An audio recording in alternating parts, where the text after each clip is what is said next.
তোমার মতো সুন্দর নবী নাই রে দুনিয়ায়, আসো নবী জানি মোরা সোনার মদিনায়। তোমার মতো সুন্দর নবী নাই রে দুনিয়ায়, আসো নবী জানি মোরা সোনার মদিনায়। যদি কোন ঠিক কিনা? তাহলে আমার সাথে বলুন না, তোমার মতো সুন্দর নবী নাই রে দুনিয়ায়, আসো নবী জানি মোরা সোনার মদিনা।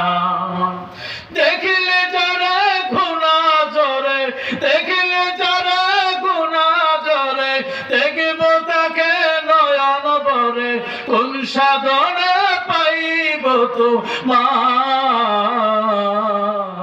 তোমার মতো সুন্দর নবী নাই যে দুনিয়ায়, আসো নবী জানি মোরা সোনার মদিনায়।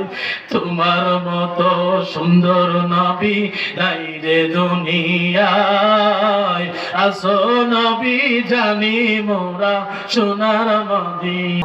ওই মালিককে যদি আমরা প্রশ্ন করি, মালিক যদি তোমার ইবাদত করি আমাদের কি পুরস্কার দিবা? আল্লাহ তাআলা আমাদেরকে বলতেছেন, তোমরা যদি আমার ইবাদত করা শুরু করে দাও আমি তোমাদেরকে পুরস্কার দিব। ঘোষণা করে দিলাম, ফাদখুলি ফি ইবাদি ওয়াদখুলি জান্নাতি। জোরে কান সুবহানাল্লাহ। ইবাদতকারীর বান্দার জন্য জান্নাত। ও খুনুয়া পাড়া মুসলমান, ইবাদতকারী ওয়ালা হওয়া লাগবে, এটাই মূল কারণ। ইবাদতকারীর জন্য জান্নাত।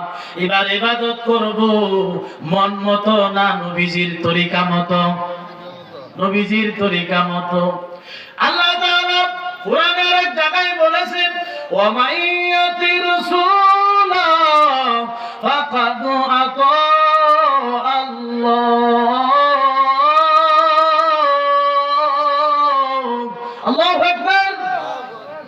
আল্লাহ তাআলা বলছে, তোমরা যদি আমার অনুসরণ করতে চাও তাহলে আমার নবীকে অনুসরণ করো। আমার নবীকে অনুসরণ করাটা, আমার নবীকে ভালোবাসাটাই মানে আল্লাহকে অনুসরণ করা। জোরে কোন সুবহানাল্লাহ। ইবাদত করতে চাও, আমার নবীর মাধ্যম ছাড়া ইবাদত কবুল হবে না। জোরে কোন ঠিক কিনা? নবী ছিল, নবী ব্যতীত কোন ইবাদত কবুল হবে না।